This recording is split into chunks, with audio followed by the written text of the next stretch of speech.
Bismillahirrahmanirrahim. Alhamdulillahirabbil alamin. Allahumma shalli ala sayyidina Muhammad wa ala ali sayyidina Muhammad. Ikhwan dan akhwat yang dirahmati Allah Subhanahu wa taala, para pendengar Rasil yang dapat meraih kami lewat radio maupun lewat streaming, juga lewat fasilitas YouTube di www.radiosilaturahim.com. Assalamualaikum warahmatullahi wabarakatuh. Mudah-mudahan saat ini Ikhwan dan Akhwat sedang dalam keadaan sehat walafiat, sedang dalam keadaan bahagia dan bersama orang-orang yang Ikhwan dan Akhwat cintai. Apabila sedang diuji sakit, mudah-mudahan segera diangkat penyakitnya dan diberikan kesabaran. Amin insyaallah. Saya Caroline bersama para pejuang dakwah di sini, ada Fajar dan ada Fahri di kontrol radio, akan mendampingi Ikhwan dan Akhwat setiap hari Jumat, dan alhamdulillah hari ini live kita di Fikih Wanita bersama Ustazah Herlini Amran. Beliau telah hadir tengah-tengah kita, mari kita sapa terlebih dahulu. Assalamualaikum warahmatullahi wabarakatuh Ustazah. Waalaikumsalam warahmatullahi wabarakatuh. Sehat ya Ustazah? Alhamdulillah. Tsumma alhamdulillah. Oh gitu Ustazah, Ya. menjawabnya. Insya Allah ya, mudah-mudahan walaupun kondisinya begitu tetap kita bersyukur kepada Allah ya. Karena Ustazah kesibukannya makin padat Alhamdulillah ala menjelang kulli hal. pemilihan. Masya Allah. Masya Allah. Dan insya Allah Ikhwan dan Akhwat selama kurang lebih 90 menit ke depan, tema yang akan dibahas Ustazah adalah 8 hal terkait adopsi anak. Tafadhol Ya, Ustazah. bismillahirrahmanirrahim. Alhamdulillahirabbil alamin. Wassalatu wassalamu ala rasulillah karim wa ala alihi wa sahbihi ajmain wa ba'd. Mudah-mudahan kita semua di hari Jumat yang dimuliakan Allah ini berada dalam keadaan merasakan nikmat karunia yang telah diberikan oleh Allah, sehingga kita menjadi hamba Allah yang bersyukur. Mudah-mudahan kita menjadi hamba Allah yang bersyukur dan bersabar sekaligus, karena dua-duanya itu di surga insya Allah. Hari ini kita membahas tentang 8 hal terkait adopsi anak. Kita lihat dalam kenyataan sehari-hari, mungkin di lingkungan kita atau mungkin dalam keluarga kita, itu ada anak yang diangkat atau diadopsi. Nah, sebenarnya Islam jauh-jauh hari, 15 abad yang lalu itu sudah membahasnya. Sudah membahas terkait tentang adopsi ini. Kalau dalam bahasa Arabnya, adopsi ini kalau dinamakannya itu adalah tabani ya. Jadi mengangkat anak ya. Jadi kalau istilah biasa kita sehari-hari itu adalah adopsi ya. Nah, dan ini memang di masa Arab jahiliyah dahulu, pengangkatan anak ini sudah menjadi hal yang biasa. Sebagaimana kita juga sekarang ini hal yang biasa juga ya. Cuman kalau yang tidak paham ajaran Islam, kadang-kadang sampai orang tua angkatnya meninggal, anak yang diadopsi, yang diangkat ini tidak tahu siapa orang tua kandungnya. Bahkan kadang-kadang menganggap orang tua yang mengadopsinya adalah orang tua kandungnya. Nah, ini kita ingin jelaskan jangan sampai terjadi pada keluarga kita, karena ini adalah sesuatu yang sangat terlarang dan dilarang dalam Islam. Nah, oleh karena itu kita bahas ada 8 hal yang terkait dengan adopsi anak. Jadi bukan berarti buruk semua ya, pasti ada baiknya. Nah, yang pertama adalah tentang nasab. Nah, Islam sangat memperhatikan nasab ya, karena adopsi ini kan terkait dengan nasab ya. Kadang-kadang anak adopsi, anak angkat itu menjadikan nama di belakang anak itu adalah nama ayah angkatnya ya. Bahkan kalau kita lihat banyak sekali terjadi perempuan yang diadopsi, yang diangkat menjadi anak, ketika menikah walinya itu bukanlah orang tua kandungnya. Walinya itu adalah wali dari orang tua angkatnya. Tentu saja ini tidak boleh ya. Bahkan la nikah illa biwali. Walinya itu wali yang orang tua kandung, bukan angkat. Nah, ini kita akan bahas. Islam sangat mementingkan nasab. Karena nasab ini terpeliharalah keturunan. Karena dengan nasab ini kita tahu siapa bapak kita, siapa keturunan kita, siapa keluarga kita. Karena nasab ini merupakan simbol keberadaan dan keabadian seseorang. Tahu asal usulnya, itu nasab. Kalau tidak jelas nasabnya, ini bagaimana nanti anak ini? Kita tahu anak itu adalah penyejuk hati ya, penyejuk mata orang tua. Tentu setelah orang tua wafat, anak ini merupakan kelangsungan keberadaan orang tua dan simbol keabadian ya. Maka anak-anak ini sebagai belahan hati dan jiwa ini harus tahu siapa bapaknya, harus nasabnya adalah orang tuanya. Jadi oleh karena itulah, karena Islam mementingkan nasab ini, maka dalam Islam Allah mengharamkan zina. Karena zina itu keberadaan anak itu lebih dulu daripada akad. Sedangkan dalam Islam mestinya akad dulu baru ada anak. Jadi anak ini dengan adanya akad itu merupakan legalitas dari Allah. Itu dengan pernikahan. Maka Islam itu sangat membenci dan mengharamkan perzinahan. Karena statusnya jadi bingung kita. Walaupun nanti dia menikah dengan laki-laki yang menghamilinya, tapi kehamilan itu lebih dulu adanya baru akad. Kita tahu akad itu adalah mitsaqan ghalidha. Akad itu adalah perjanjian yang kokoh, ya, yang Allah langsung menyaksikannya. Ini tiba-tiba janinnya sudah ada. Padahal kita dalam Islam akad dulu baru ada keberadaan janin itu diakui sebagai turunan dan nasab, ya. Jadi anak kandung, ya. Nah, ini penting sekali nasab ini. Jelas ini anak siapa, orang tuanya siapa, ini dilahirkan dari pernikahan yang sah. Itulah ajaran Islam, mengharamkan perzinahan dan menganjurkan pernikahan.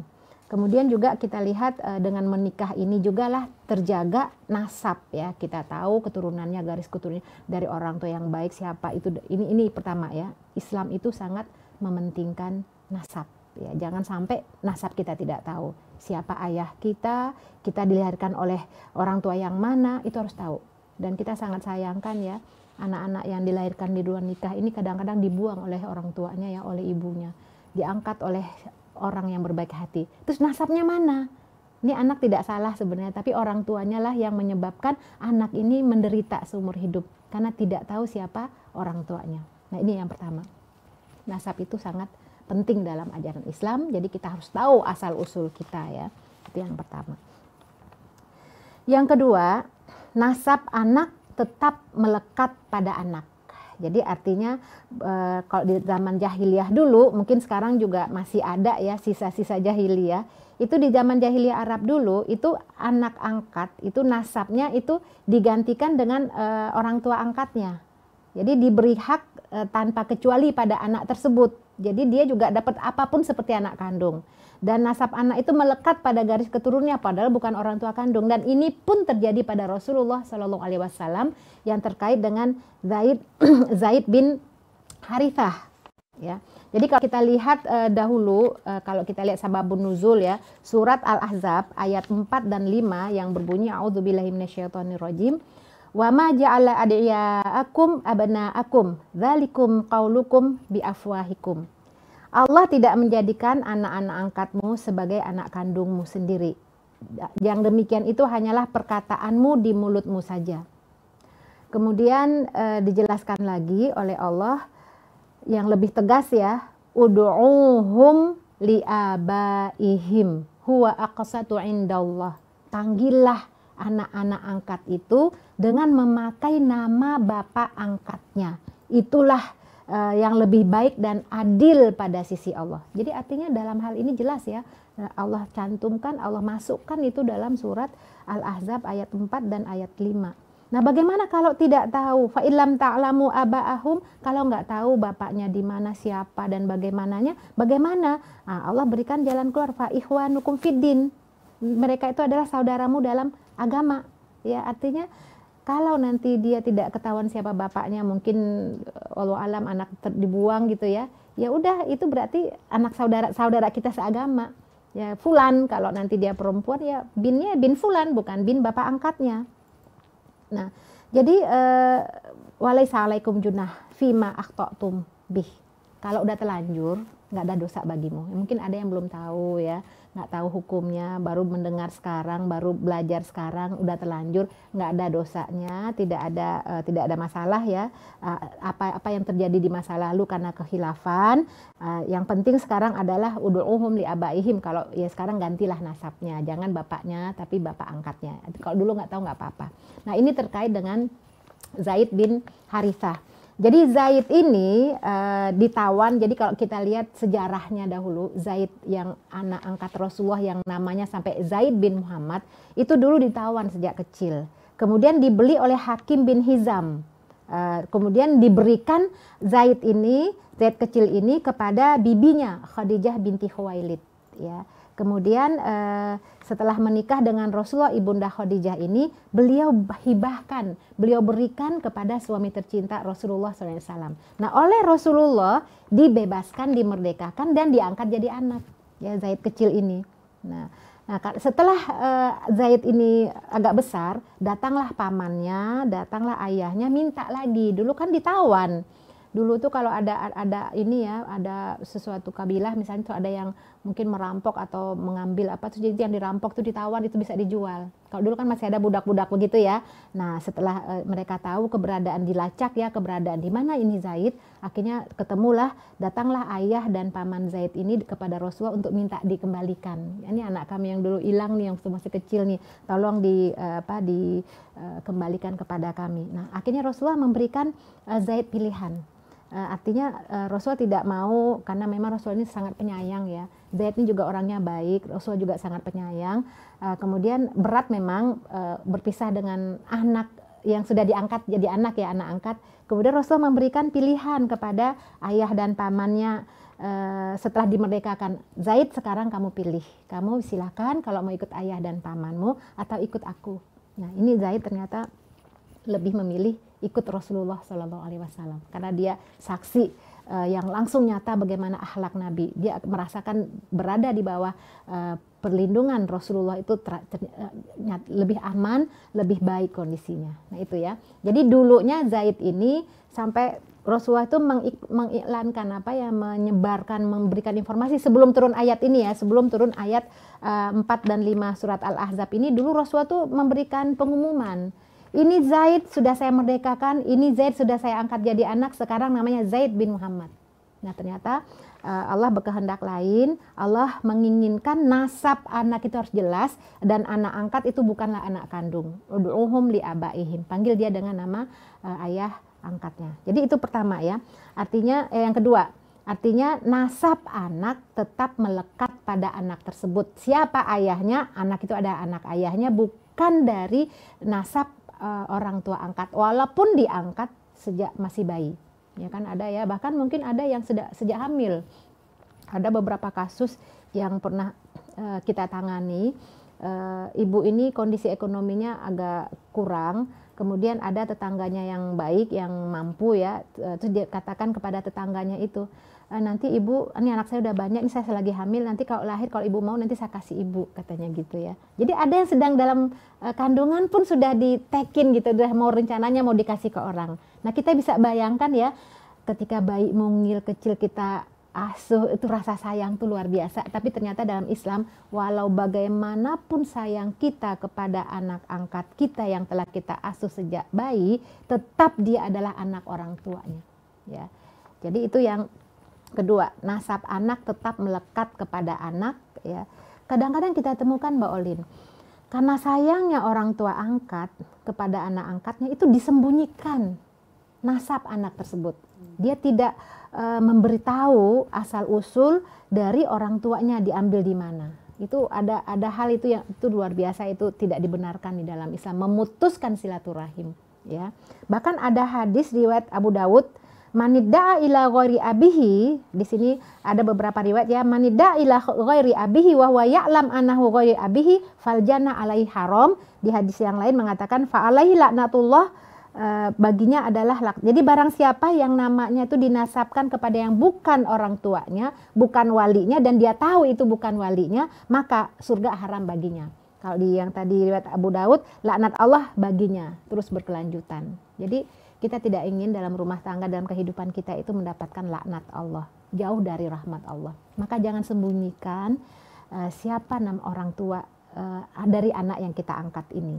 Dan kalau beberapa pengalaman yang sudah paham Mbak Olin, ada yang sejak kecil sudah dikasih tahu siapa orang tua angkatnya. Karena nanti kalau ditunggu sampai nantilah, tunggu waktu yang tepat. Kapan waktu yang tepat itu?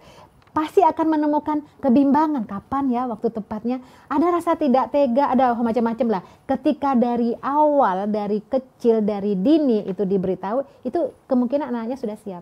Jadi ada kasus Mbak, seorang ibu ngangkat anak, kemudian dikasih tahu anaknya, ini ibumu, mamamu yang itu di sana, mama yang melahirkanmu gitu. Jadi anaknya mungkin dari kecil nggak paham ya, tapi lama-lama karena sering dengar akhirnya paham, ya ini ibu kandungmu yang di sana, ini ibu yang merawatmu, yang sayang sama kamu. Nah jadi anaknya bisa tahu dan anaknya bisa milih, aku nggak mau dengan ibu kandungku, aku maunya dengan ibu yang ini gitu. Jadi dia panggil ini ibu, itu mama gitu ya, itu lebih baik ya. Jangan sampai anak ini setelah dewasanya baru dikasih tahu. Waduh, ini bisa stres, bisa ya Allah, itu dampak psikologisnya itu luar biasa ya. Nah, oleh karena itu Islam sudah jelas memberikan rambu-rambu kepada kita bahwa nasab anak ini melekat padanya dan anak itu harus tahu. Ya, nantilah tunggu kapan ya. Dan ini nanti berdampak kepada hal-hal yang berikutnya. Karena kalau masalah adopsi anak ini tidak hanya sekedar mengangkat, memelihara, ini berdampak kepada hukum yang lain yang kita bahas. Ini kan baru 2 ya. Pertama, Islam mementingkan nasab. Yang kedua, nasab anak itu melekat kepada dirinya, bukan nasab orang tua angkatnya. Yang ketiga, masalah warisan. Ya, dalam hukum waris Islam itu sudah jelas, sudah ada rambu-rambunya. Itu dalam surat kita lihat An-Nisa ya, dari ayat ke-7 sampai ayat ke-14 itu semuanya berbicara tentang warisan. Itu sudah ditentukan berapa bagian-bagiannya. Dan dalam bagian hukum waris Islam itu tidak memasukkan anak angkat ya sebagai ahli waris, nggak ada di situ. Tapi kita lihat dulu di masa jahiliyah, ya jahiliyah itu kan bukan hukum Islam ya, itu anak angkat itu mendapatkan warisan, bahkan dapat menghalangi ahli waris sebenarnya. Mungkin ada anak kandungnya yang sedikit rada-rada nggak baik gitu ya. Ini anak angkatnya baik. Dari hukum Arab jahiliyah itu bisa jadi anak yang kandungnya tuh nggak dikasih warisan. Nah, dalam Islam tidak seperti itu ya. Karena ini akan dampaknya luar biasa, menimbulkan perselisihan dan ini bisa jadi dendam. Waduh, pokoknya parah lah ya. Nah, Islam meluruskan tentang hal tersebut. Islam menyikapi tentang waris. Waris ini sudah ada ketentuannya, sudah ada semuanya itu ya. Siapa yang dapat setengah, 2/3 itu semua udah ada. Tidak ada anak angkat. Jadi anak angkat tidak dapat warisan. Mungkin ada yang bertanya gini, kasihan ya sejak bayi di ini kan nggak punya anak. Ini saya punya teman juga Mbak, 3 orang anaknya anak angkat semua. Dan itu beda-beda, bapaknya di mana, itu di mana-mana beda. Nggak punya. Nah, jadi 3 orang ini anak angkat semua. Ya mungkin karena belum paham ya, ketemu saya tuh udah orang tuanya udah meninggal ya, yang cerita anaknya baru tahu anaknya setelah dikasih tahu oleh paman-pamannya gitu. Nah, itu dapat warisan. Jadi orang tuanya ini tidak dibenarkan dalam Islam karena walaupun orang tua tidak memiliki anak, itu hak warisnya untuk keluarganya atau mungkin untuk orang tuanya masih ada, bukan anak angkat. Tapi kasihan dong anak angkat. Nah, ini bagian dari hibah. Ya, artinya anak angkat ini walaupun tidak mendapatkan warisan, tapi orang tua yang mengangkatnya bisa memberikan hibah ketika dia masih hidup. Hibah itu kan hadiah ya. Ya mau diberi apalah gitu ya. Kalau sudah meninggal, harta seseorang itu jadi warisan. Tapi ketika dia masih hidup dia sudah hibahkan, nggak jadi warisan lagi. Ya. Nah, itu yang ketiga. Dampaknya begitu. Kalau anak angkat itu tidak akan mendapatkan warisan. Kemudian yang cukup luar biasa juga nih Mbak, masalah mahram yang keempat nih. Anak angkat ini, anak adopsi ini yang kita adopsi ya, yang terkait dengan adopsi anak ini akan mempengaruhi permasalahan mahram. Jadi walaupun sudah diasuh sejak kecil, sejak bayi, sejak masih merah, itu bayi ini bukan mahram bagi yang mengangkatnya. Ya kalau bayi sih nggak ada apa-apa ya, kita gendong, kita pangku ya, nggak ada masalah ya. Ini bermasalah nanti kalau sudah balik. Ya kalau sudah balik karena bukan mahram itu ada batasannya. Misalnya kita mengangkat anak perempuan, bayi perempuan. Oke lah si ayah senang gendong segala macam. Ketika bayi ini sudah balik, sudah haid, nggak boleh lagi deket-deket sama ayah angkatnya ini. Bukan mahram. Aurat juga harus ditutup, wah terbatas banget. Udah kayak orang asing lah, orang beda ya, bukan mahram. Ini kan berat ini ya, bagi anggota keluarga itu sangat berat ya. Nah ini yang perlu kita sadari semua bagi keluarga-keluarga yang mengadopsi anak ya. karena anak ini anak adopsi ini dalam hal-hal keseharian ya, itu mahram itu kan nanti berdampak kepada aurat, kepada nggak boleh berdua-duaan dan bersentuhan. Namanya anak kan suka nyium gitu ya. Ini udah balik gimana coba ya, itu kan beban sekali itu ya. Nah, ini perlu diperhatikan. Tapi ada yang menarik di sini, Mbak. Ketika kita ingin mengangkat anak, mungkin karena memang belum memiliki anak ya, memang tidak dilarang dalam Islam untuk mengangkat anak, tapi tujuannya bukan dijadikan sebagai anak ya. Artinya begini, dalam masalah adopsi ini ada dua ya pengertiannya. Pertama, mengambil anak untuk diasuh tanpa status anak kandung. Artinya anak angkat tapi statusnya bukan anak kandung, tetap dia dinasabkan kepada orang tua kandungnya. Jadi hanya untuk memelihara, untuk menjaga, untuk menolong, untuk memberikan perhatian ya, untuk kebaikan anak ini. Itu pengertian adopsi yang benar ya. Tapi ada juga yang kedua, pengertian adopsi yang diharamkan di dalam Islam itu adalah mengangkat anak tapi tujuannya adalah untuk dijadikan anak kandung. Nah, itu yang tidak dibenarkan ya. Jadi tidak dibenarkan mengangkat anak dalam arti menjadikan dia sebagai seakan-akan anak kandung. Nah, yang dibolehkan itu adalah mengangkat anak dalam artian mendidik tadi. Mendidik, memelihara, menyayangi, melindungi, mengajarkan sampai dia paham, mengasuh, pokoknya untuk kepentingan anak yang diangkat ini tanpa nasab dari orang tua kandungnya itu tetap dengan nasab orang tua kandungnya, itu yang dibenarkan. Nah, ada cara, Mbak, bagaimana anak yang kita angkat ini menjadi mahram. Jadi misalnya gini, kita lihat juga ya dari keluarga kita, misalnya kita ingin mengangkat anak karena di keluarga kita misalnya saya punya kakak, punya adik yang sedang menyusui, ya perempuan misalnya ya, sedang menyusui. Nah, boleh ini kan ada dalam Islam itu saudara sepersusuan. Karena yang menyusui ini adalah saudara saya, adik saya atau kakak saya yang kandung menyusui, saya angkat anak laki-laki, bayi laki-laki. Karena nanti ketika diangkat bayi laki-laki ini, ketika dia sudah balik, itu sudah jadi mahram dengan saya. Karena dia disusui nanti oleh adik atau kakak yang sedang menyusui ini, punya anak kan, yang masih di bawah 2 tahun ya. Karena persusuan itu hukumnya tuh hanya batasannya 2 tahun ke bawah, 2 tahun ke atas nggak bisa lagi. Kalau udah 2 tahun ke atas nggak lagi mempengaruhi nasab ya. Kan ada juga bapak yang nyusu ya, itu tidak mempengaruhi nasab ya. Yang mempengaruhi nasab itu 2 tahun ke bawah. Nah, jadi bayi laki-laki yang mau kita adopsi ini disusukan kepada adik kandung atau kakak kandung, sehingga dengan saya anak bayi laki-laki ini menjadi mahram sepersusuan.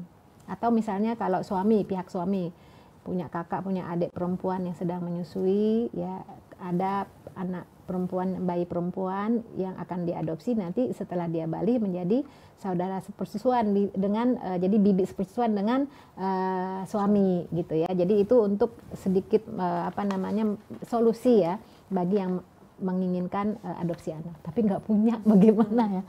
Ya Allah, alam bisawab, kalau nggak punya mau gimana lagi ya, tetap jaga ini ya, jaga aurat ya setelah balik. Dan ada saya punya ini, Mbak, cerita kejadian tahun 79 kami ke Jakarta dari Pekanbaru, terus ngontrak di sebuah rumah yang pemiliknya itu adalah orang tua yang memiliki anak tuh, dia kuliah di suatu kampus, jadi dia itu anak angkatnya. Nah, orang tuanya udah tua ya, cukup tua. Nah, setelah kami selesai berapa tahun tuh ya ngontrak rumahnya, terus kami kembalikan ya, karena memang jarang ketemu, kaget juga datang ke rumahnya, ibunya udah nggak ada, tapi yang ada anaknya itu. Terus ngobrol-ngobrol, ternyata udah nikah dengan anak angkatnya si bapak ini. Ya artinya nggak ada masalah. Mungkin tetangga merasa barangkali ya, ih kok bapak nikah sama anak. Sebenarnya mungkin mereka udah tahu hukumnya barangkali ya, ketika ya namanya pengetahuan atau ilmu Islam ini kan semakin berkembang ya. Mungkin pada saat itu mereka nggak tahu ya, tapi setelah tahu ibunya udah meninggal, bapaknya udah tua ya, daripada nggak ada yang ngerawat, udahlah ngerawat, tapi ini bukan mahram. Bagaimana anak dengan bapak ini kan bukan mahram, akhirnya udah nikah. Subhanallah, anaknya ya. Itu memang anak yang berbakti ya. Dia merasa berterima kasih karena memang orang tuanya nggak diketahui, dia anak boleh ketemu gitu. Ya artinya walaupun tidak seperti suami istri udah tua banget ya, tapi dia melayani ayahnya ini, tanda kutip suami ya, itu karena baktinya sebagai anak ya. Nah itu untuk menghalalkan nikah gitu ya. Tapi ini ada terjadi ya. Nah jadi untuk mahram ini kan yang keempat ya Mbak ya. Yang keempat ini masalah mahram ini itu bisa kita artinya kita carikan solusi tadi kalau ada yang dari pihak keluarga kita yang sedang menyusui, jadi anak susu gitu ya. Tapi kalau tidak ya apa boleh buat ya, itu mahram, terkait dengan mahram ya. Mahram ini kan ya nggak boleh, kalau bukan mahram nggak boleh berdua-duaan, aurat harus dijaga, nggak boleh bersentuhan dan segala macam, kan banyak tuh konsekuensinya. Itu yang keempat yang perlu diperhatikan. Yang kelima masalah wali. Nah wali, jadi saat anak angkat siap menikah maka walinya tetap ayah kandungnya atau kakeknya, pokoknya wali itu dari pihak anak angkat itu. Tidak dibenarkan yang menjadi wali ini adalah bapak angkatnya. Wah ini luar biasa nih ya, orang tua angkat itu tidak punya hak perwalian meskipun orang tuanya itu sangat sayang gitu ya, itu tidak dibenarkan. Bahkan walaupun dia nggak punya orang tua, misalnya mungkin anaknya boleh nemu di jalan atau diambil di rumah sakit, tidak ketahuan siapa ayahnya gitu ya, dicari walinya memang nggak ada. Nah siapa yang menjadi wali? Wali hakim. Jadi yang menikahkannya adalah wali hakim. Tapi nanti wali hakim bisa minta diwakilkan kepada ayah angkatnya. Jadi yang salaman itu nanti ayah angkatnya, tapi bukan sebagai wali, tapi sebagai mewakilkan wali hakim gitu ya.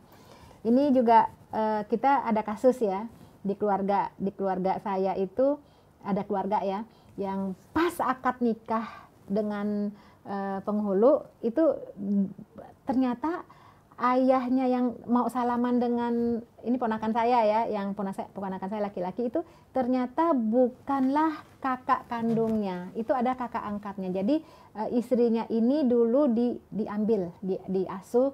Orang tuanya nggak tahu lah, entah di mana, nggak tahu juga, ditanya di mana, orang tuanya udah meninggal ya, nggak sempet nanya di mana karena udah kakaknya udah tua gitu ya, mungkin sepantar ayahnya kali ya. Sempat dinikahkan itu oleh penghulu dengan bin kakak kandungnya. Nah karena kita tahu, keluarga baru tahu ya kalau itu bukanlah kakak kandungnya, kemudian memberitahu penghulu bahwa ini bukan kakak kandungnya, ini kakak angkatnya. Akhirnya diulang lagi akadnya dan dia tidak pakai, ya udahlah nggak usah pakai bin gitu kan, barangkali ada merasa kok binti fulan gitu ya, ada rasa mungkin udah nggak apa-apa, namanya saja disebut.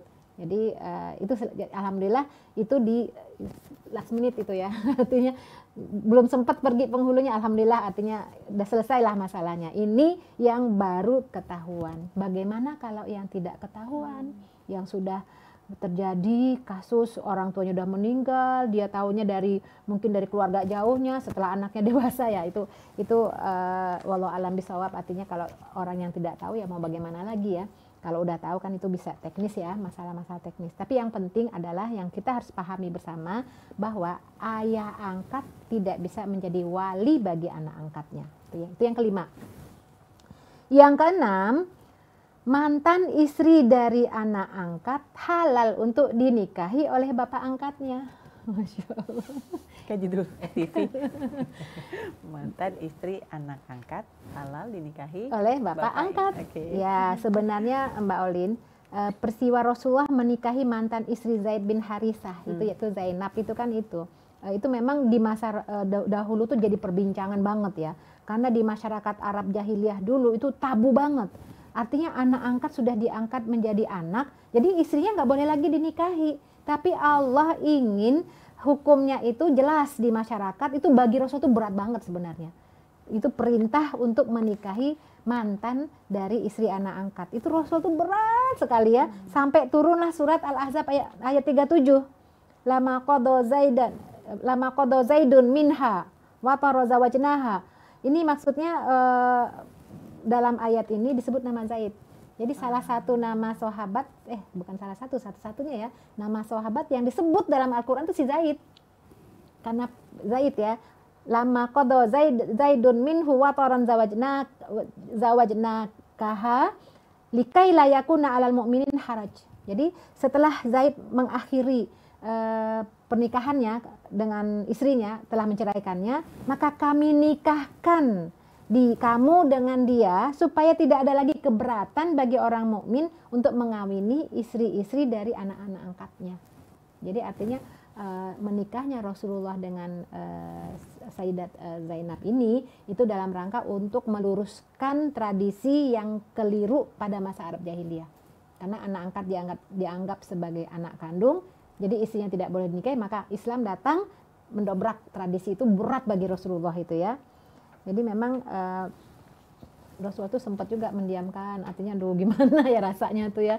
Tapi itulah ya, dalam hukum Islam nggak boleh kita merasa tidak enak. Kita bisa bayangkan Mbak ya, bagaimana beratnya Rasulullah itu ya menyebarkan Islam yang bertentangan dengan tradisi dan kebiasaan masyarakat, itu melawan arus gelombang gitu ya. Tapi itulah Rasulullah tetap kuat gitu ya. Ya akhirnya menikah, gimana ya sehari-hari ketemu ini mantuk kita gitu ya, tiba-tiba sekarang jadi istri kita, Masya Allah ya. Ya jadi ini mantan dari istri anak angkat itu adalah halal dinikahi. Itu kalau memang secara hukum ya, tapi biasanya di masyarakat ya artinya tidak sekuat Rasulullah. Betul. Nah itu yang keenam. Baik, kita break dulu ya Mbak. Iya, baik. Masya Allah, Ikhwan dan Akhwat, banyak sekali pengetahuan dan ilmu yang dibagi oleh Ustazah pada siang hari ini. Dan tadi baru poin ke-6 dari 8 yang akan dipaparkan Ustazah mengenai hal-hal yang perlu diperhatikan dalam hal mengadopsi anak. Kami akan lanjutkan Ikhwan dan Akhwat di sesi berikutnya. Kami akan undang Ikhwan dan Akhwat untuk melayangkan pertanyaannya seperti biasa untuk SMS dan WhatsApp. Nomornya sama, 08 111 999 dan untuk menghubungi Ustazah langsung via telepon Rasil di nomor 021 845 1512. Insya Allah kami akan kembali setelah jeda nasyid berikut ini.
Ada Silaturahim juga Rasil TV yang bisa diraih via YouTube. Kami juga bisa ditangkap via streaming di www.radiosilaturahim.com. Dan untuk YouTube silakan enter keywordnya Rasil TV. Oh, di sini kameranya. Baik, Ikhwan dan Akhwat, kami masih mengangkat atau membahas tema yang sama di awal, yaitu hal-hal yang perlu diperhatikan seputar mengadopsi anak. Ada 8 poinnya dan Ustazah sudah masuk di poin ke-6.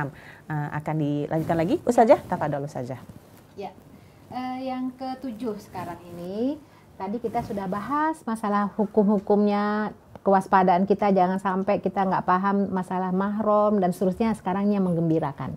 Artinya apa?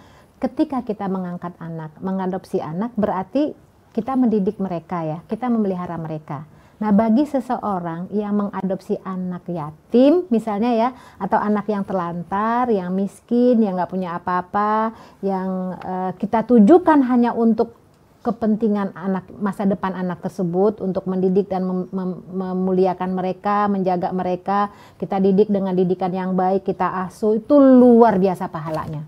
Pahala bagi orang yang mengadopsinya, mengangkatnya, itu luar biasa. Ya, jadi tujuannya itu adalah untuk kepentingan masa depan anak itu, untuk kebaikan. Apalagi diajarkan dengan nilai-nilai keislaman yang luar biasa. Jadi ketika orang tua angkat itu mengangkat atau mengadopsi anak angkat ini dengan memberikannya nilai-nilai kebaikan, nilai-nilai keimanan, nilai-nilai yang dapat mengangkat harkat martabat anak ini, maka itu pahalanya jariah. Ya, luar biasa ya. Bahkan kita bisa jadikan bahkan anak-anak ini, apalagi anak yatim ya, bahkan Rasulullah kan menganjurkan keluarga itu memelihara anak yatim ya. Bahkan kalau kita lihat itu bisa jadi pahala jariah. Kan mungkin ada yang bertanya begini, aduh kalau itu enak ya punya anak ya, bisa mendoakannya jadi anaknya jadi amal jariah. Jangan lupa amal jariah itu ada 3 ya. Idza mata ibnu Adam in qata amalu illa bitalas, kan gitu ya. Anak Adam itu kalau meninggal tinggal 3 yang bisa menjadikan amal jariahnya. Itu doa anak, ya kan mereka katakan itu anak kandung, kita nggak punya anak kandung. Itu ilmu yang bermanfaat gitu ya, bisa masuk di situ ya, ilmu yang bermanfaat. Kemudian harta yang dipakai untuk menjadi jariah, itu harta yang dipakai untuk mengasuh, mendidik, membesarkan, menyekolahkan, itu kan juga bagian dari jariah juga. Jadi bisa didapat walaupun tidak punya anak kandung. Itu luar biasa loh. Selama anak angkat itu mengamalkan dari nilai-nilai yang telah diajarkan oleh orang tua angkat, itu ngalir terus pahalanya. Bahkan ketika anak ini mendoa pun sampai. Jadi ada yang bertanya juga ya, kalau nggak punya anak siapa yang doain? Lah kalau anak angkatnya dididik kemudian dia mendoakan tuh orang tua angkat sampai. Jangankan anak angkat ya, atau dengan yang kita didik. Seluruh muslim mukmin itu kita nggak kenal, kita mendoakan nyampe.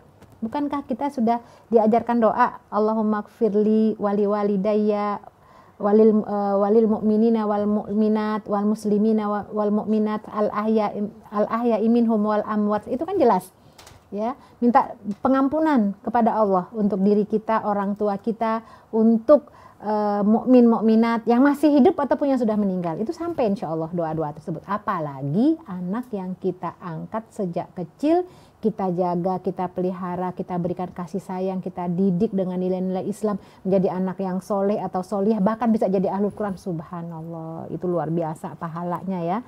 Pahala-pahala jariah yang akan didapat oleh orang tua nantinya, orang tua angkat nanti, yang dia dapatkan di yaumil akhir nanti. Itu yang ke-7. Yang ke-8 itu tadi mengadopsi karena mendidik dan memelihara.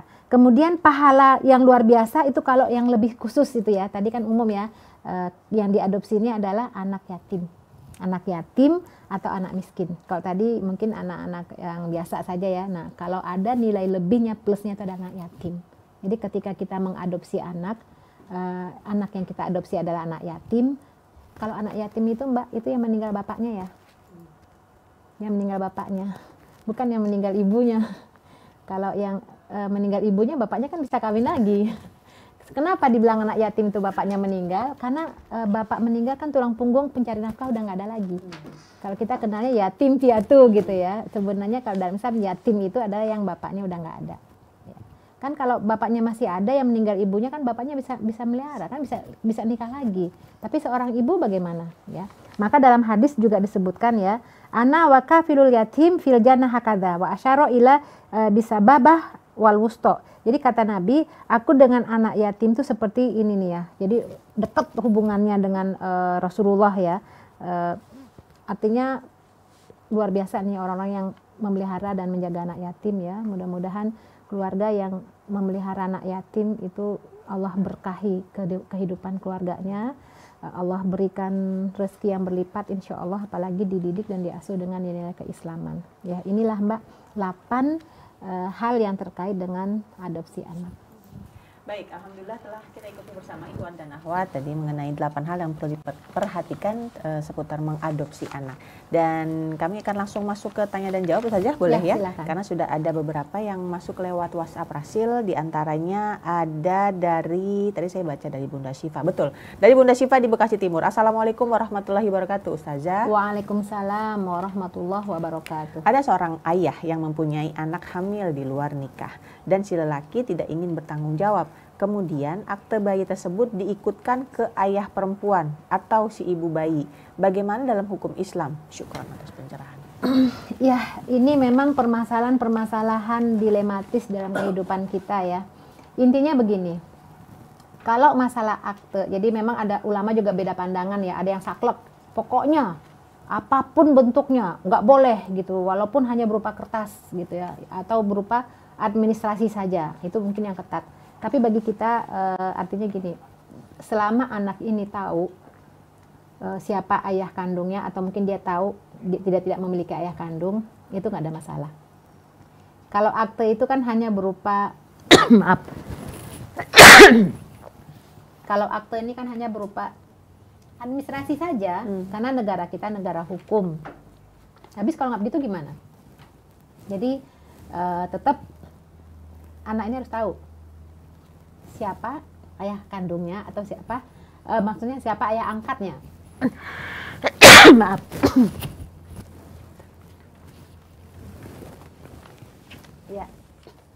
Ya, baik. Sebentar kita akan memberikan Ustazah minum. Ada air putih di situ. Jar, tolong Jar. Ya. Nanti Ustazah akan melanjutkan lagi.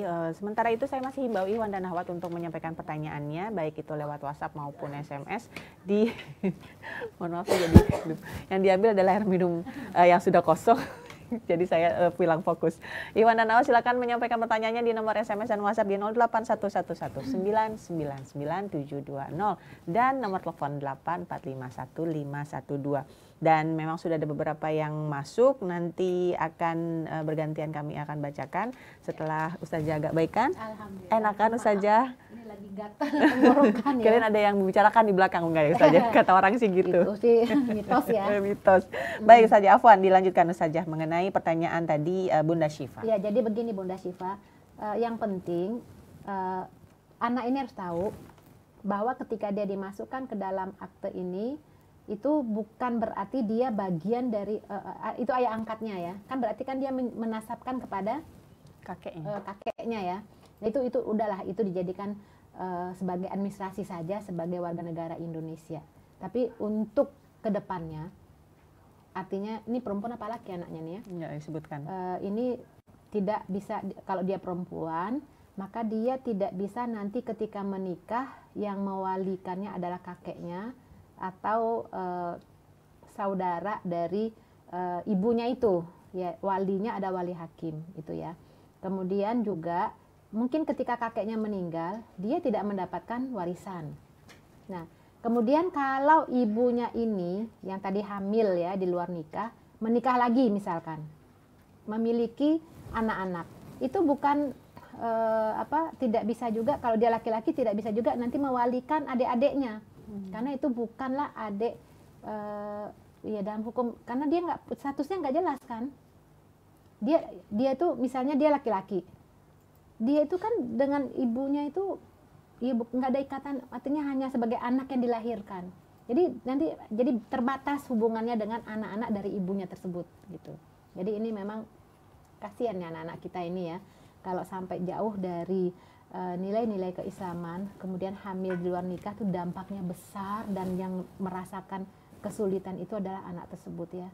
Jadi kalau kita mau memikirkan masa depan kita, jagalah kesucian kita nih yang perempuan ya, jangan sampai nanti kesalahan kita, kekhilafan kita itu nanti diwariskan kepada anak-anak cucu kita, nauzubillah min dzalik. Ya, jadi kalau untuk hanya sekedar administrasi mudah-mudahan nggak ada masalah. Baik, mudah-mudahan menjawab pertanyaan Bunda Syifa, karena saya akan beralih ke pertanyaan berikutnya. Hamba Allah bertanya nih Ustazah. Assalamualaikum warahmatullahi wabarakatuh Ustazah. Waalaikumsalam warahmatullahi wabarakatuh. Bagaimana kalau suami jatuh cinta kepada anak angkat sedangkan istrinya masih ada? Apakah halal untuk dinikahi Ustazah sebagai istri kedua? Tadi kita sudah sampaikan bahwa anak angkat itu bukanlah mahram bagi ayah angkat. Ya, makanya karena bukan mahram, makanya ayahnya jatuh cinta ya. Karena ayahnya tahu bahwa ini adalah bukan mahramku, anak orang, tapi aku yang jaga pelihara. Nah, bolehkah menikahnya? Boleh, Bu. Yang jadi masalah sekarang ibunya ridho kah gitu ya, senang atau bagaimana ya, artinya selama tidak melakukan perbuatan yang dilarang dalam Islam, kan ada beberapa kasus sampai terjadi perzinahan itu nauzubillah ya. Kemudian artinya kalau dinikahi oleh bapak angkatnya ya nggak ada masalah, karena memang bukan anak kandung, bukan siapa-siapa, itu anak orang lain gitu. Jadi boleh dinikahi oleh bapak angkatnya, jadi istri kedua. Tinggal ibu yang menjaga hati. Ya, tinggal ibu ya, itu tinggal dikompromikan sajalah ya Bu ya. Siapa tahu nanti ibu tambah sayang nanti anak angkatnya ya. Amin. Baik, sudah terjawab pertanyaannya ya, karena saya akan beralih ke pertanyaan berikutnya dari Bapak Aris. Ini bertanya, Assalamualaikum warahmatullahi wabarakatuh Ustazah. Waalaikumsalam warahmatullahi wabarakatuh. Bagaimana dengan orang yang tidak memiliki anak, lalu dia angkat anak, lalu bagaimana dengan warisannya Ustazah? Harus dikemanakan? Warisannya? Warisan. Jadi begini, ini hamba Allah ya, Bapak Aris. Bapak Aris begini Pak Aris. Tentu saja kita tidak ingin ya anak yang sudah kita angkat itu menderita setelah kematian orang tua angkatnya. Jadi kalau orang tua angkat ini mau berbaik hati, hibahkan. Hibahkan ketika masih hidup. Ya misalnya apalah ya, dihibahkan terserah ya. Tapi masih banyak peninggalannya, masih banyak hartanya. Kepada siapa diwariskan? Yang jelas kalau yang meninggal adalah ayah angkatnya, tentu istrinya dapat 1/4. Sisanya untuk siapa? Ya untuk keluarga si bapak tadi. Kalau dia punya orang tua ya orang tuanya dapat, gitu ya. Jadi warisan bukan untuk anak angkat. Iya. Jadi dihibahkan atau boleh diberikan, tapi ketika orang tua masih hidup gitu. Ya, hibah. Pada anak hibah. Baik, Bapak Ahmad dari Cibucil Jalan Tonggol ingin bertanya pula. Ustazah, saya memiliki istri yang merupakan anak angkat dari bayi. Oleh orang tuanya tidak diberitahu nama orang tuanya. Setelah orang tua angkat baru mau meninggal, barulah diberitahukan. Itu berdosa atau tidak Ustazah? Mohon penjelasannya.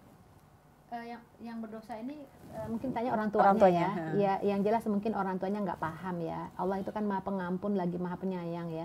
Kalau hukum tidak tahu orang tuanya ya sudah, mau bagaimana lagi ya, karena tidak paham hukum. Tapi bagi yang paham hukum jangan lagi dilakukan. Ya, doakan saja mudah-mudahan Allah mengampuni semua dosa dan kesalahannya. Amin. Baik, kemudian pertanyaan berikutnya hamba Allah bertanya, Assalamualaikum warahmatullahi wabarakatuh Ustazah. Waalaikumsalam warahmatullahi wabarakatuh. Tadi sempat Ustazah sampaikan bahwa boleh mengangkat anak asal tidak berniat untuk menganggapnya sebagai anak. Bolehkah mengangkat anak untuk pancingan Ustazah karena tidak memiliki anak hingga perkawinan sudah memasuki umur atau usia ke 15 tahun? Iya, memang di masyarakat ini itu sangat populer ya. Mancing anak, coba deh angkat anak begitu ya.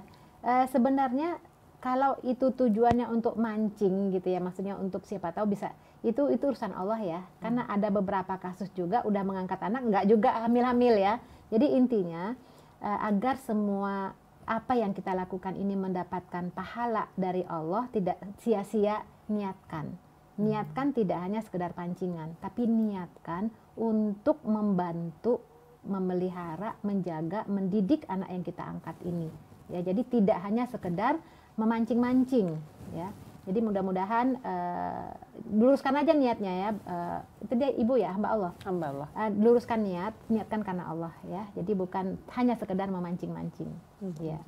Baik, kami akan sampaikan juga pertanyaan berikutnya ini masih dari hamba Allah. Assalamualaikum warahmatullahi wabarakatuh Ustazah. Waalaikumsalam warahmatullahi wabarakatuh. Hamba Allah di Lampung Ustazah bertanya, bagaimana definisi anak angkat? Apakah kalau kita merawat anak yang tidak tinggal dengan kita, namun kita penuhi kebutuhannya, misalnya kebutuhan sekolahnya, kebutuhan sandang pangannya, kebutuhan sehari-harinya, namun mereka tinggal di pesantren, Ustazah. Apakah itu masuk ke dalam kategori anak angkat?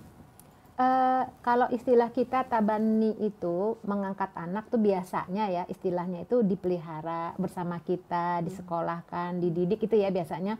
Tapi kalau di luar anak itu di sekolah di pesantren, terus dibiayai itu biasanya anak asuh. Oke. Ya nggak ada masalah itu, artinya bagus, sangat bagus sekali ya.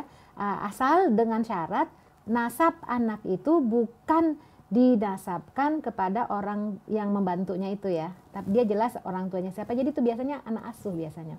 Dan itu luar biasa yang seperti itu, artinya apalagi kalau nggak bisa jadi anak sepusuan tadi ya, dia misalnya gadis di pesantren, disekolahkan di pesantren, itu kan nanti masalah dengan aurat dengan suami kita, dengan mungkin anak-anak kita yang laki-laki. Nah itu bagus sekali, itu sangat menolong ya.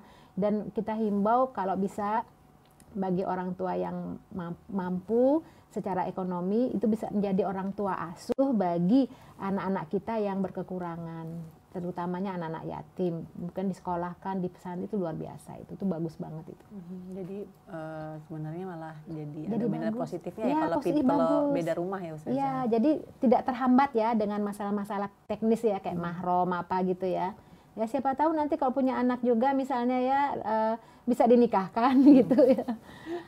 Anak asuh dinikahkan dengan anak kandung ya nggak ada masalah. Sudah di-invest jodohnya. Masya Allah. Masya Allah.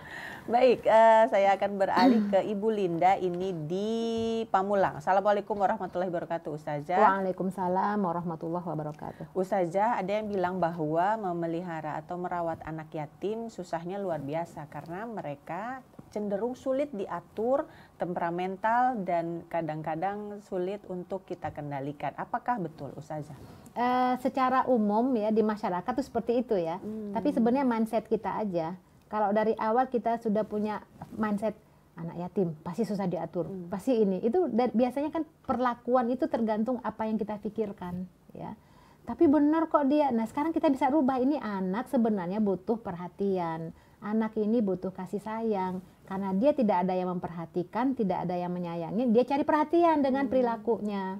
Jadi sebaiknya yang seperti itu kita singkirkan ya dari benak kita ya. Seperti itu pembenaran gitu ya. Anak yatim, nggak semua kok anak yatim itu susah diatur. Kalau dia itu keras kepala, kita baru ketemu dia keras kepala, ya wajar saja karena kita belum berinteraksi dengannya. Mungkin metode kita dalam mendidiknya belum pas. Jadi hal-hal yang negatif terhadap anak yatim ini sebaiknya kita hindari. Kita insya Allah yakin deh, mudah-mudahan anak ini akan menjadi anak yang soleh di bawah pengawasan kita, gitu loh Mbak. Amin. Ya bisa jadi anak-anak itu karena bisa ada beberapa sebab kenapa anak itu jadi kurang susah diatur, nakal gitu ya, atau cari perhatian, banyak sebabnya itu. Karena nggak ada yang perhatiin, nggak ada yang mendidik ya, atau bisa jadi kata-kata. Biasanya orang tua angkat atau orang yang mendidik yang sekitarnya itu yang bukan orang tuanya itu suka gampang menjudge, menyumpah gitu. Kamu nakal, kamu nggak bisa diatur, seperti itu ya. Siapa sih bapaknya? Nah itu kadang-kadang nggak sadar keluar tuh ya. Itu dia yang bahaya ya. Ternyata kemudian menyakiti dan akhirnya. Akhirnya dia banyak faktor ya Ustazah. Banyak faktor. Akhirnya dia akan berbuat seperti apa yang dilabelkan kepada dia gitu. Saya juga pernah dengar tuh kayak gitu. Nggak gampang merawat anak yatim karena mereka gini. Kalaupun misalnya dari awal kita terima memang anaknya seperti itu susah diatur karena memang selama ini tadi ya karena jiwanya atau kekurangan kasih sayang kita dapatkan, memang itu tantangan buat kita. Semakin kita bersabar dengan kondisinya, semakin kita berharap mudah-mudahan dia bisa kita taklukkan hatinya, itu pahalanya luar biasa itu. Ya artinya rasanya tidak ada anak yang nakal. Yang masalah itu karena mungkin keliru barangkali mengasuhnya, mendidiknya barangkali. Asuhnya. Baik, insya Allah. Jadi intinya adalah tetap berhusnuzon ya Ustazah, dan kita harus sabar. Karena tadi Ustazah bilang merawat anak yatim pahala jariyahnya luar biasa. Itu aja diingat, surga. Baik, saya akan beralih ke pertanyaan berikutnya. Hamba Allah Ustazah bertanya. Assalamualaikum warahmatullahi wabarakatuh Ustazah. Waalaikumsalam warahmatullahi wabarakatuh. Anak angkat yang sangat saya kasihi adalah anak dari kakak saya yang sudah meninggal. Dia kemudian kami rawat, namun Ustazah rumah kami hanya memiliki satu kamar. Sehingga anak laki-laki saya tidur bersama kami. Saat ini dia masih SMP kelas 2. Perempuan bukan? Laki-laki nampaknya, karena kan ini yang bertanya, saya pasti beda kelamin lah ya. Jadi sampai bagaimana caranya menyiasati hal tersebut Ustazah? Karena pertama kami sangat menyayangi dia, terus yang kedua rumah kami terbatas dalam penyekatan atau hijab. Tadi nggak disebutkan ya anaknya perempuan apa laki ya. Jadi sebenarnya gini ya, kalaupun orang tua punya anak hanya satu kamar, anaknya cuma satu ya, laki-laki pula, ini anak setelah usia 10 tahun nggak boleh lagi tidur sama orang tuanya. SMP kelas 2. Iya. Iya, berarti sudah lebih. Jadi dalam Islam, Ibu, bahwa anak kita wafariku fil maboja, pisahkan tempat tidurnya. Artinya jangan tidur lagi bersama orang tua anak kita ini, baik anak laki-laki ataupun anak perempuan ya. Tapi kamar cuma satu, itu nggak ada masalah. Kamar itu untuk yang perempuan, untuk ibunya. Kalau dia punya anak angkat itu perempuan, ibu dengan anak perempuan tersebut. Jadi dalam pendidikan ini kan bagian pendidikan seksual dalam Islam juga ya Mbak ya. Bagaimana anak-anak kita ini yang sudah mumais jangan sampai melihat aurat orang tuanya atau mungkin perbuatan orang tuanya di kamar ya. Jadi bahkan Umar bin Khattab sendiri mengatakan mengatakan Umar bin Khattab, singkirkanlah bayimu kalau kalian ingin berhubungan dengan istrimu. Nah artinya bayi sendiri itu bisa menangkap ya. Nah itu tidak dibenarkan ada bayi, apalagi anak yang sudah besar. Jadi tidak ada masalah ya Ibu ya, kalaupun hanya punya satu kamar, itu kamar untuk perempuan, untuk istri dan untuk anak perempuan ya. Nah nanti bapaknya nggak apa-apa tidur di luar ya. Kalau masalah teknis itu kan gampang ya, artinya itu udah taulah gimana ininya ya, teknisnya ya. Pokoknya intinya menjaga aurat. Intinya menjaga aurat itu kamar itu untuk yang perempuan gitu. Kemudian jadi aneh nggak sih anaknya biasanya ibunya, kenapa sih Bu kok pakai jilbab? Kenapa sih Bu jadi nggak mau tidur bareng? Jadi ya mungkin harus pelan-pelan dijelaskan Ustazah ya. Iya, kalau untuk anak angkat ya. Iya. Makanya sebaiknya dijelaskan pada saat masih belum balik. Masih anak-anak tuh menerima sesuatu yang belum dia terima secara logika tuh dia tahu tapi dia belum cerna. Lama-lama dia akan berpikir gitu ya. Jadi biasa, jadi hal yang biasa. Iya, tapi ini belum terlambat, jadi pelan-pelan harus disosialisasikan.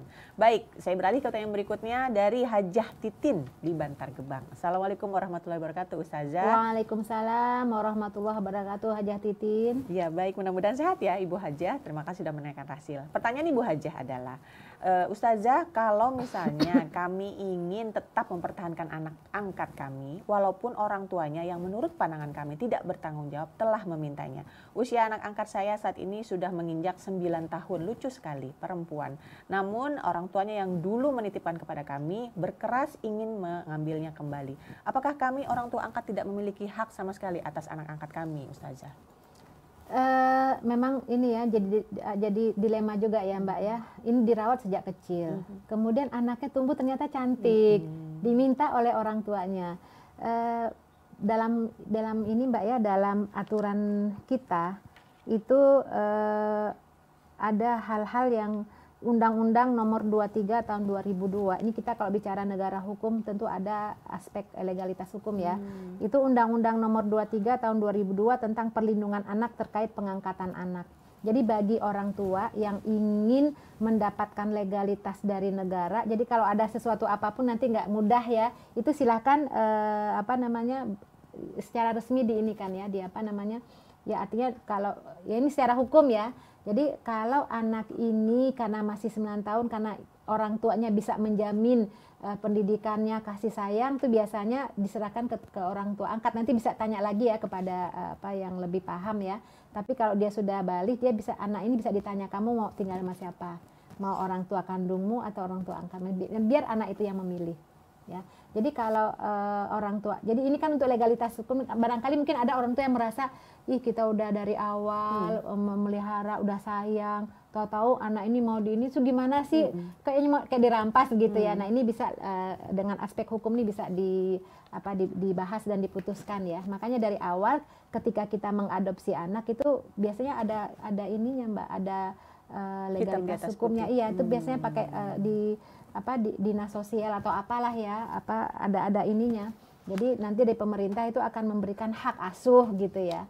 Nah, jadi ini kaitannya dengan aspek legalitas ya. Kan sayang juga ya kalau dengan orang tua angkat ini sudah dipelihara, dididik, diperhatikan, pendidikannya tahu-tahu diambil lagi oleh orang tua angkatnya. Mungkin secara ekonomi kurang, kemudian masalah pendidikan juga tidak baik ya. Nanti kan pengadilan bisa melihat bahwa anak ini untuk masa depannya lebih baik diasuh oleh orang tua angkat begitu. Jadi memang ada aspek legal hukumnya. Lalu sementara proses anak itu bersama?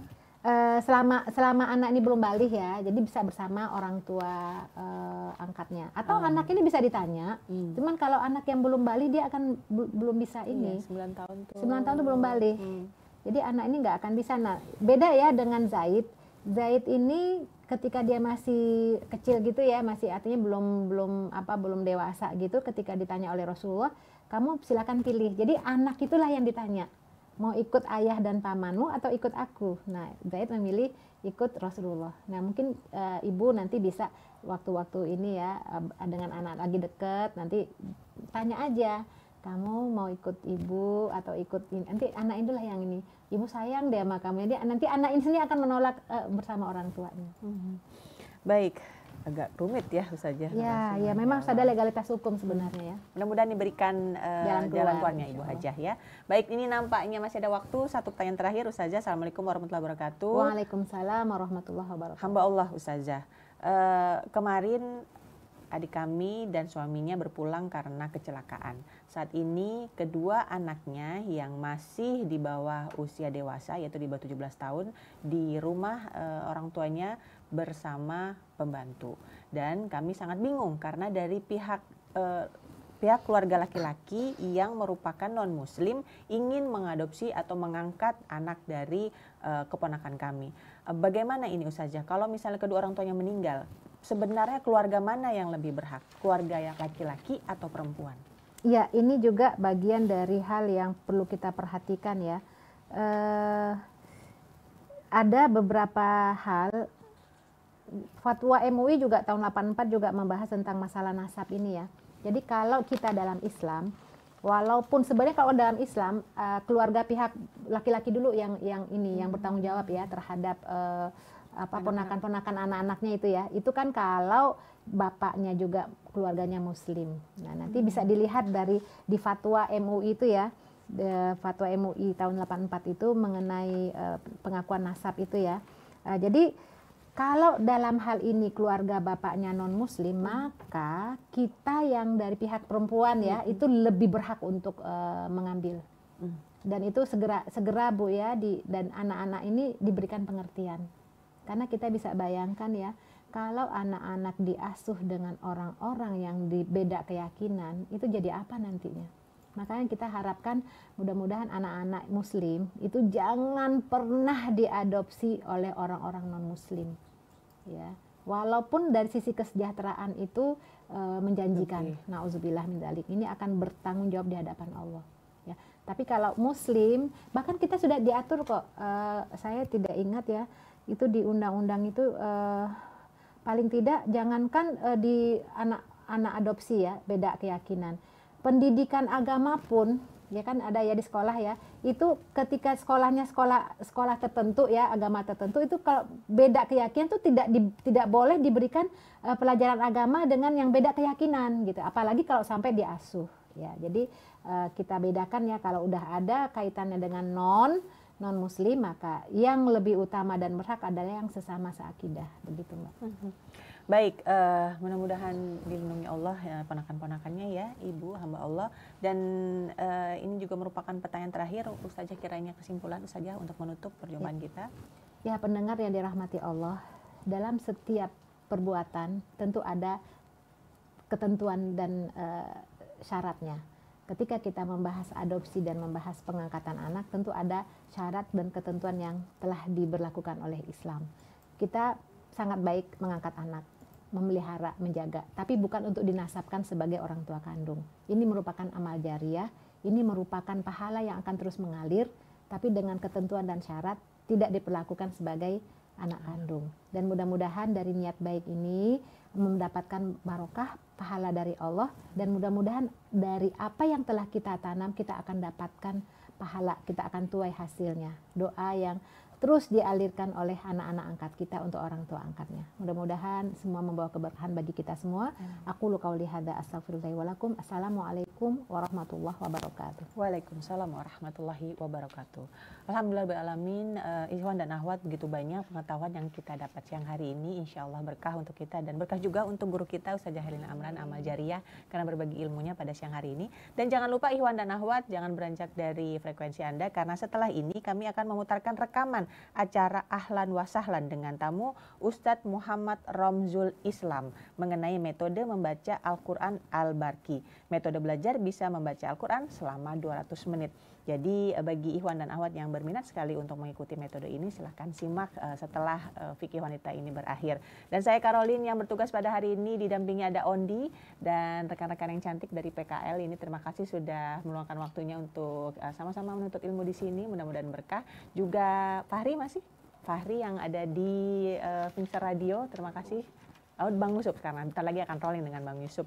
Terima kasih Ikhwan dan Akhwat dan terutama yang sudah bersama-sama kami melayangkan pertanyaannya baik lewat WhatsApp dan semuanya lewat WhatsApp hari ini. Dan Masya Allah pertanyaannya luar biasa berbobot ya Ustazah, beberapa bahkan cukup berat. Mudah-mudahan Allah ringankan langkahnya dan diberikan solusi insya Allah. Kami pamit, mohon maaf apabila ada kekurangan. Subhanaka Allahumma wa bihamdika asyhadu alla ilaha anta astaghfiruka wa atubu ilaik. Wabillahi taufik wal hidayah. Wassalamualaikum warahmatullahi wabarakatuh.